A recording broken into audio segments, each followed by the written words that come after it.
From Washington, this is the HPS Macrocast with Hamilton Place Strategies and Markets Policy Partners. Good morning. It's Friday, February 11th. You're listening to the Macrocast. This is Tony Fratto in New York.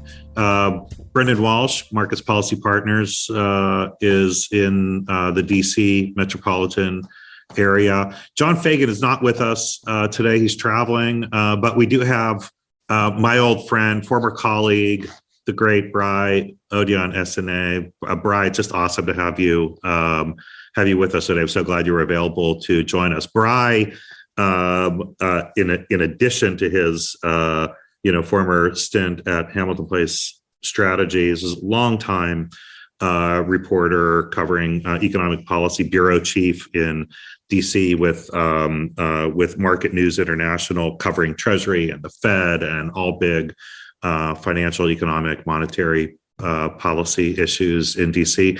Now the founder of SW4, is it Strategies? SW4 Insights. Insights. That's right. SW4 Insights, which I love the name. SW4, like, where is that in London? That's it's South London. So I grew up in South London. So it's an homage to my origin story, so to speak. I love it. Yeah, because people who know, they know. Exactly. That's it's sort of like an inside joke. It's like you see it, you're like, London. I'm like, yeah. Yeah.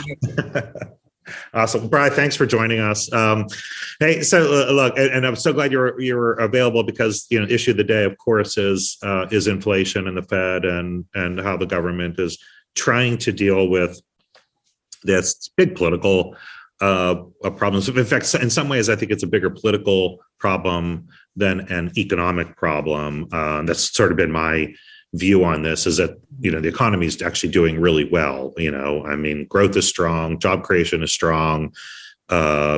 Interest rates are low, which I know it's part of the dynamics on inflation. But money is available, credit's available.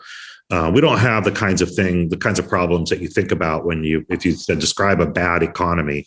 Mm-hmm. We do have this one problem with inflation, and it's a real economic problem, but I think it's a much bigger political problem. The White House, over the past 24 hours, is sort of pointing at the Fed, saying essentially, Fed's got to get this under control, and don't look at us, look at the Fed.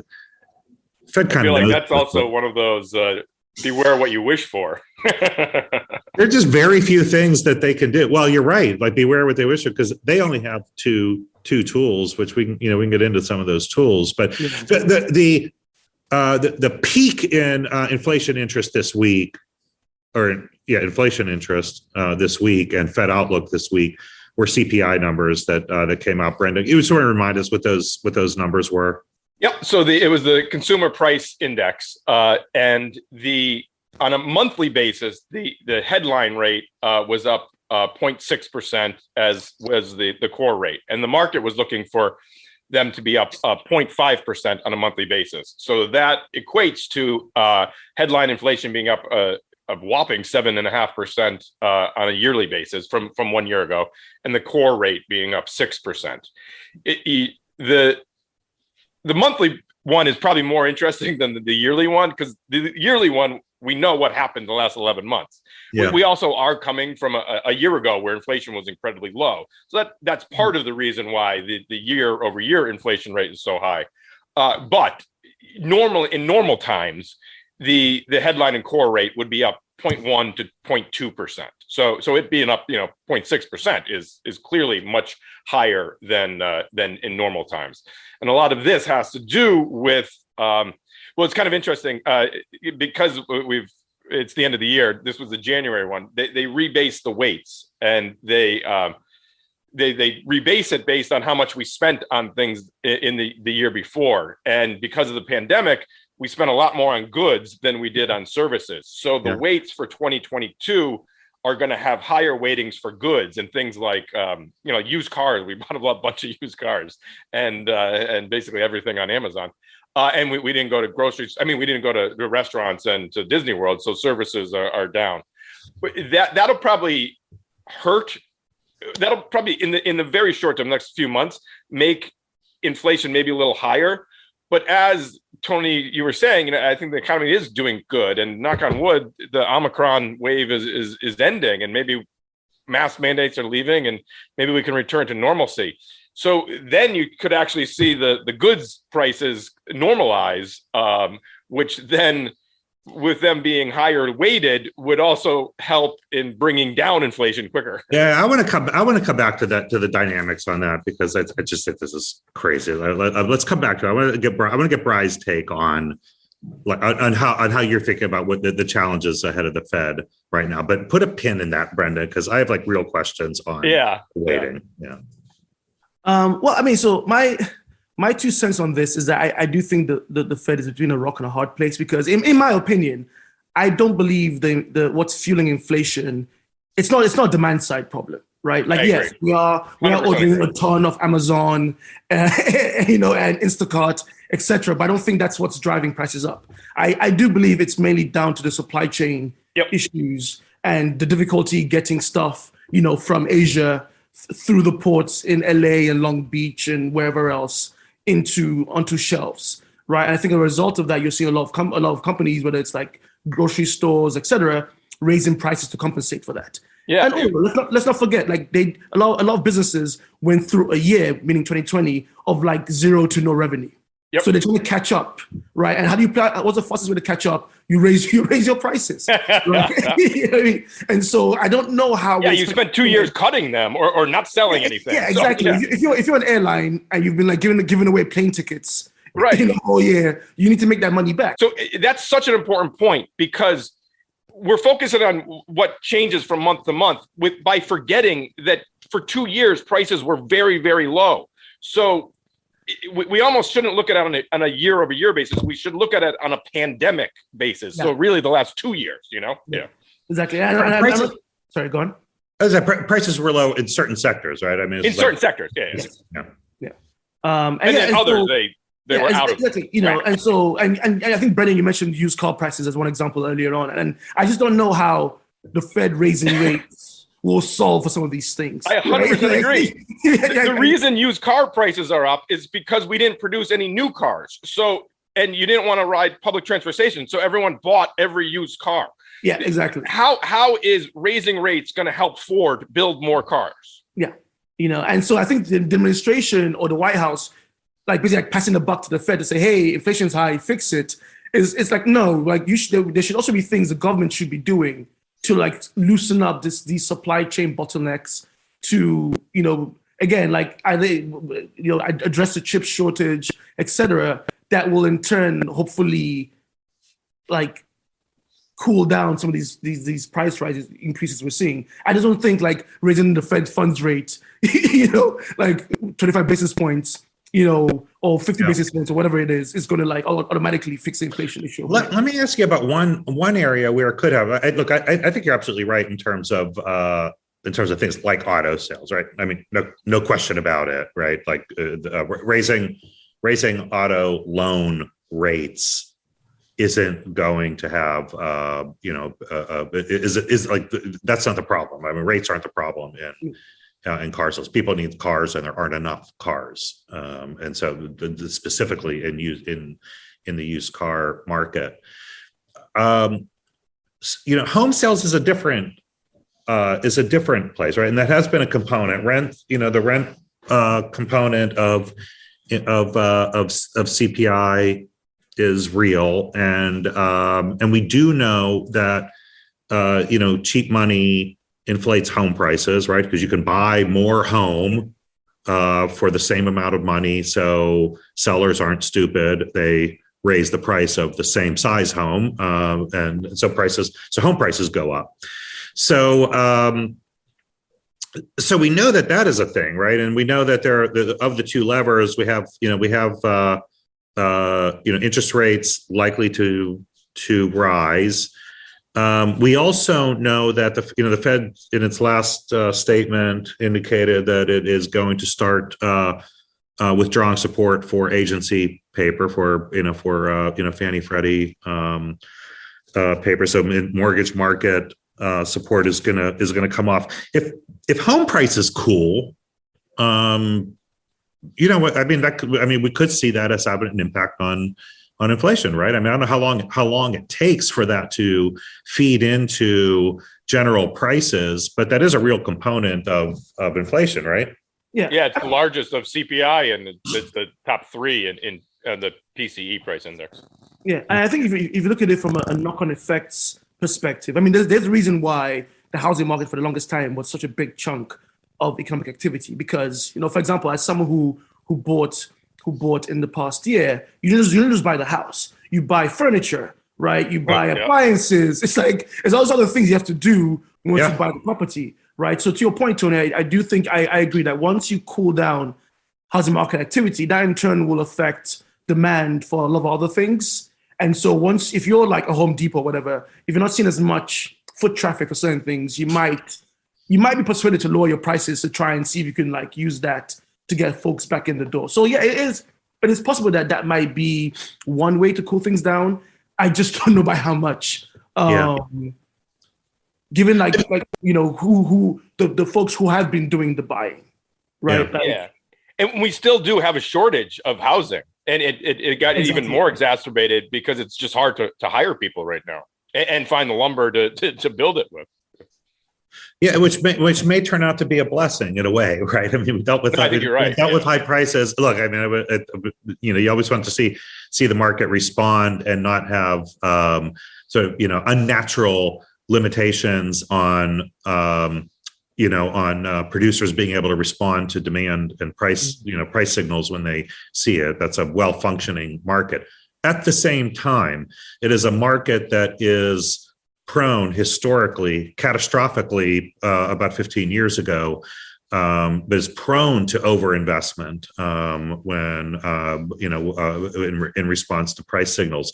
We may not have that problem this time, right? We may not have overinvestment in housing simply because the workers and the lumber and everything else, the supply chain bottleneck that prevented it. And also, if you're an investor, if you're going to put money to work in housing construction, if you're deciding you're going to invest in Toll Brothers or one of the other big housing producers, but that we're in a temporary dynamic moment in the market, right? And so building a home is a permanent solution to a temporary demand problem sometimes, right? And so that's why you have prone to these overinvestment moments. We may have dodged a bullet on that by not overbuilding. Now, we definitely need a different mix of housing because of people deciding whether they're urban or suburban, whether they want to live in urban and suburban areas. The mix of housing in urban areas that are appealing to people across different financial segments of the economy need adjustment. So there's a lot of work to be done in housing and housing finance, but I don't see, we don't have a housing bubble. You were talking about Toll on their earnings. Toll announced that they're not taking any new orders for the rest of the year to let their teams catch up. Yeah. And one thing I would add on the macroprudential side, until you reference the 2008 crisis, is that, again, as someone who recently went through the process, underwriting standards are a lot stricter now than they were back then, right? And so crazy.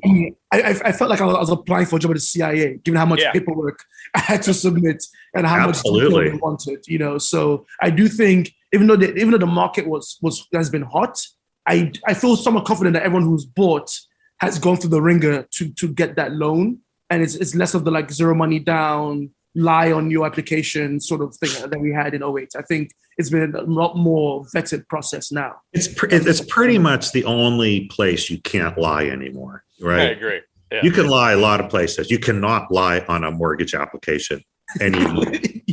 There's checks and double checks and pay. You got to receipts for everything you have to show. I remember we bought a house about 5 years ago, and I had previously bought a house in the early 90s, and the difference was so stark. It was asking for bank. Great. I thought they just wanted my bank balances. It's no, they want to see 3 months worth of every transaction on your bank account. I was like, wow, that sounds intrusive, but you pay a price for great global financial crises. Someone's going to pay the price for that. Yeah. We're part of it. But let's take a break right here. I'm going to come back and I want to talk about these weighting issues, because I think we are making a mistake here.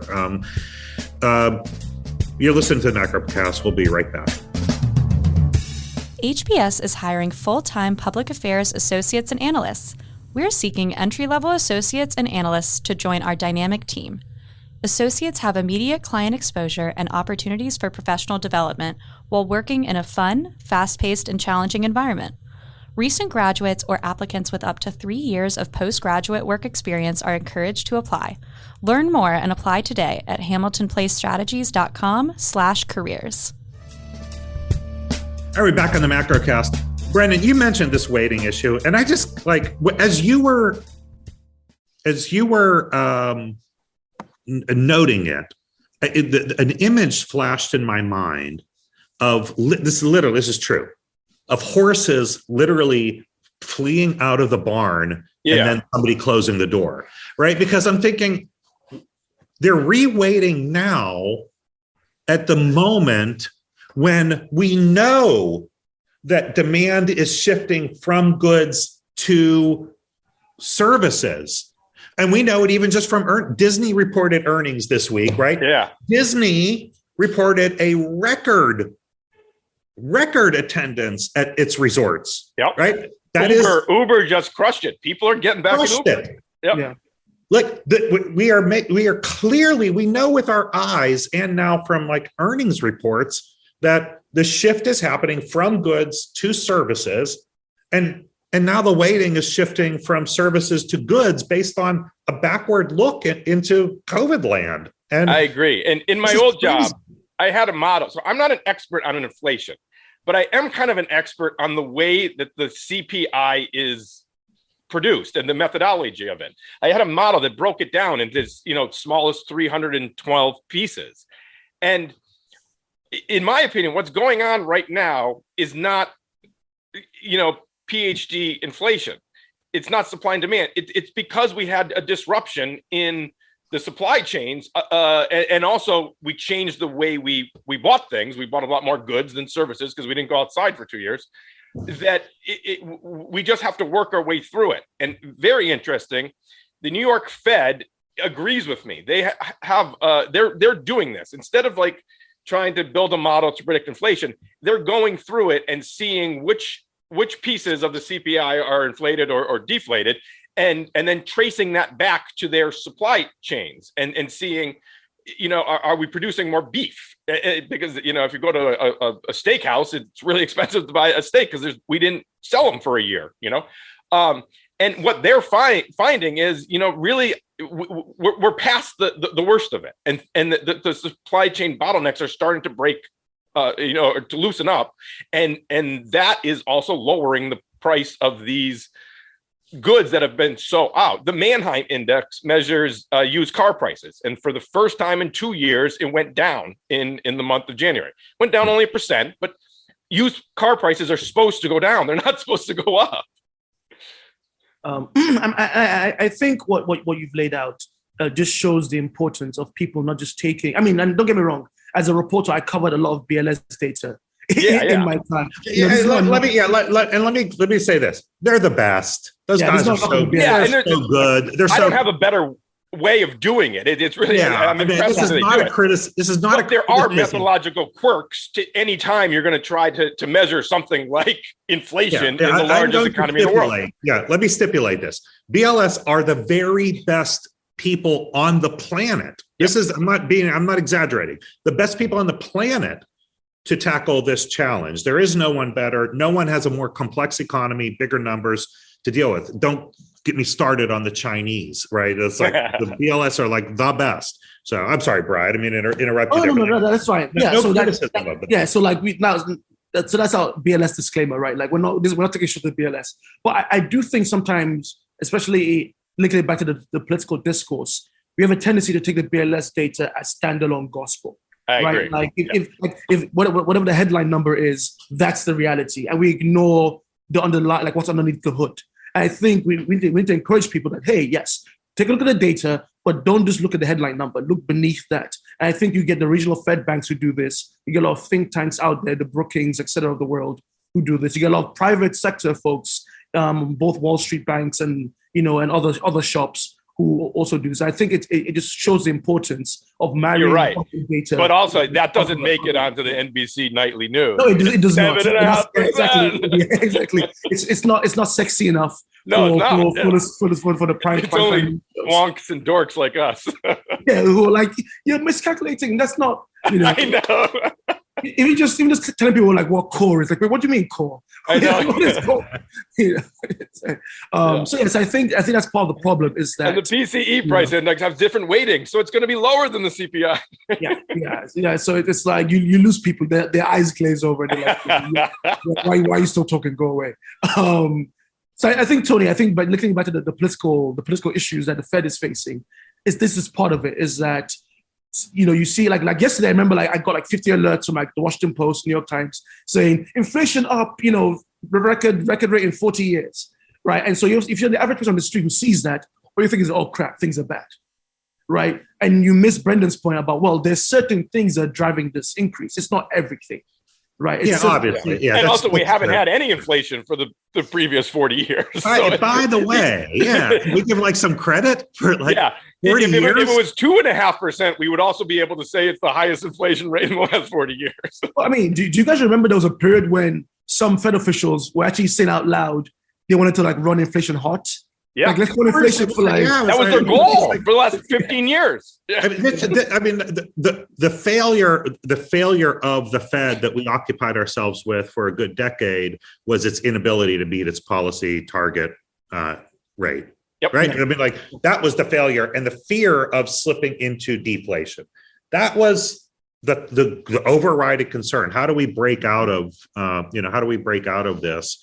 And so it's just so ironic that there are lots of scholarly articles out there that essentially say the Fed can't create inflation. It can't actually do it. At least not with an inflation target of 2%. Olivier Blanchard, former chief economist at the IMF, had created a stir about 10 years ago with a paper calling for pumping or increasing the central bank policy rate targets up to 4% so that it have a better chance of hitting 2% in positive inflation. And, so this is this is a sea change that now only the Fed can cause inflation, when we spent 10 or 15 years saying they can't even when they're trying, they can't do it. What do you think about a 50 basis point rate? I mean, I know we're above 50% expectations on that. Do you think it's coming? So I back in my reporter days, I once had a Fed official tell me something off the record. They said when it comes to the direction the FOMC, the Federal Market Committee is going to take, there are three people who matter: the Fed chairman, the vice chair, and the president of the New York Fed. Right. And so Bullard at St. Louis isn't one of those three, right? Okay, so I love Jim Bullard. I covered him. I love him too, but he never misses an opportunity to get himself on TV. He loves to smack the hornet's nest. That's his thing. He loves to smack the hornet's nest. He loves to go in there. I mean, at one point he was one of the biggest doves out there. Don't forget. I know, like a month ago. Yeah, he was a massive dove, and now he's switched to being the biggest hawk. He's making Charlie Plosser look tame by comparison.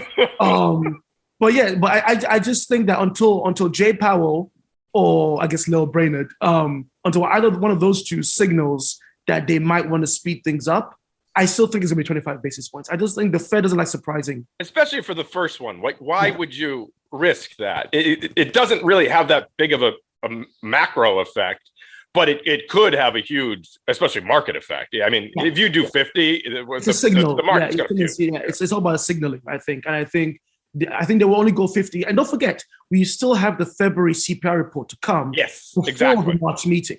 That's true. And that's a really great and jobs. Yeah.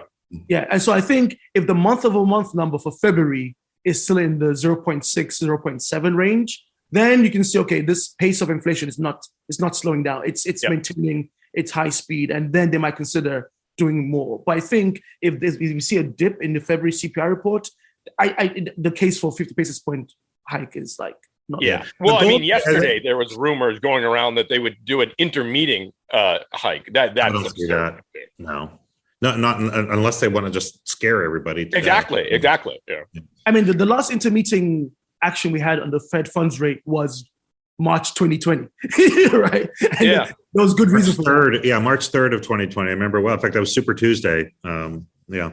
Yeah, so I mean, there's a reason why that happened, because we had a pandemic and a lockdown looming. Right, and Omicron really did keep people out of work in the month of January. So it shouldn't have been a little shocking that, the January print came in hot.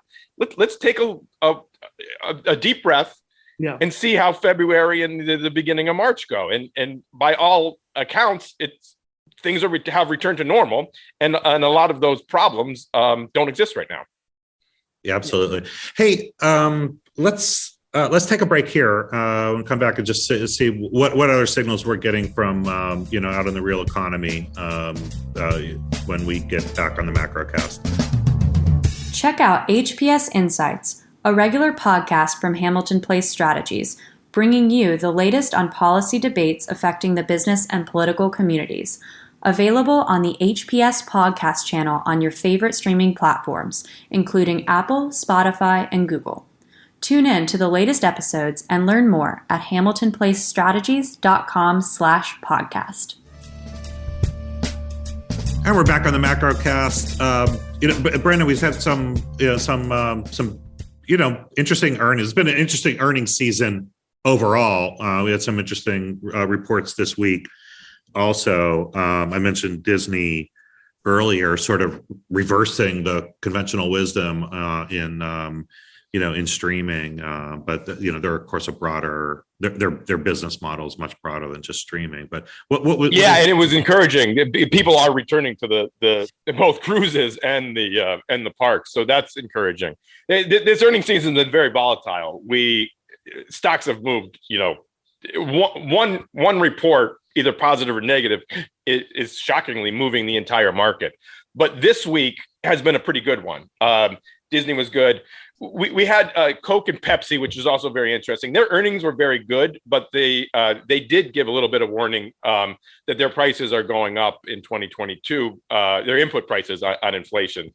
But they also view it as something that's temporary.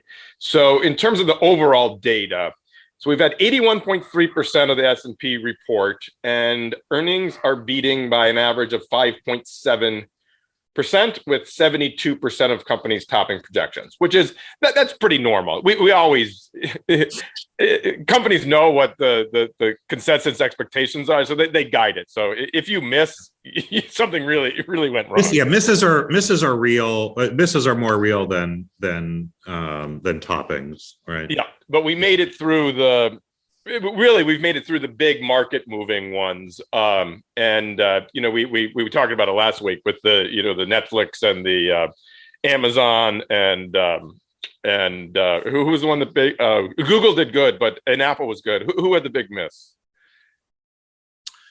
I guess Netflix was pretty bad, right? Yeah. Netflix was the biggest miss, and Netflix had the effect of really hitting all streamers. Yeah, right. Like it was a reassessment on all streamers. That if Netflix missed as poorly as it did in new subscribers, and its forward guidance on new subscribers was muted, that's going to hit all of the exactly. Everyone who's depending on Facebook was a bit of a disaster. Yeah, but those were more unique to them rather than having very insightful macro read-throughs. I think the macro read-throughs from this week's earnings is that we got higher wages and input costs are still something we're dealing with, but it's something that the average company can deal with. And the second half of the year is actually looking pretty good in most companies' minds.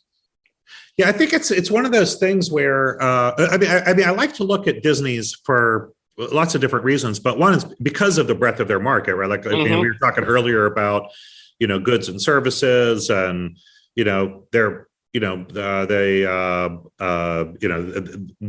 the dynamic changes that are happening and how we get entertainment is impactful for them. But cruises and resorts, theme parks are a huge part of their bottom line. Merchandise is in there also, and then streaming, and you can get a pretty good picture of what. Yeah.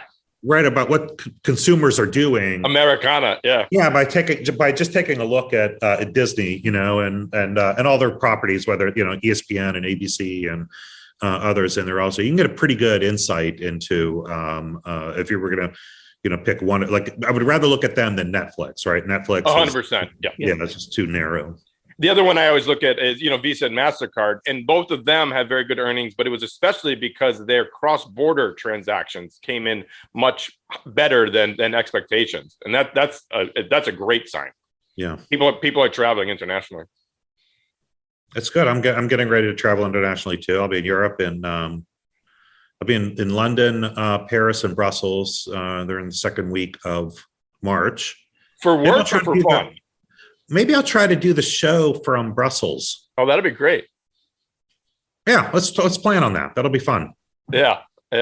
So are you going for work or for fun? For work. Yeah, that's great. That people are ready to meet you in person.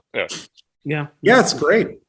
I mean, there was I wish I wanted to go. Would have liked to have gone 6 weeks ago or so, but you couldn't get from London to Paris back then. The French weren't letting. Yeah, there's the return. Yeah, it's funny. It was back in the old days when the French and English didn't like each other. It's like, oh, okay. Yeah, this has been going on for a few centuries, but it has its acute moments, and yeah, that was one of them. But now I think we're with proper testing and verification of booster vaccines, it's okay. But hey, look, I don't know, maybe we should try it the other direction, maybe. And if the Brits don't let me in, then I end up getting, stuck in Paris for a couple of weeks, but it's not the worst thing, right? Yeah. No, there are worse places to be stuck in for an extended stay than Paris. Well, I'll try to get a window for the Macrocast of I'll do a special EU edition, Brendan. We can make a YouTube video of it. You can check in on the Northern Ireland Protocol and the Brexit negotiations. Exactly. Fisheries too, Brai. Yeah. It's all about the fish. Yeah, well, it's like back to the conversation about weighting, right? It's like the way things have to carry far more weight than you would expect in certain situations. And yeah, fisheries, who would have thought that would be a major sticking point for this massive trade relationship. But yeah, go figure. Brai, awesome to have you with us on the Macrocast today. This was a great one.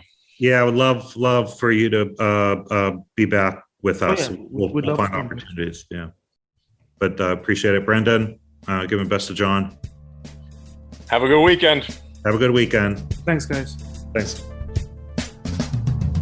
Thank you for listening to the HPS Macrocast. Please remember to subscribe, rate, and share.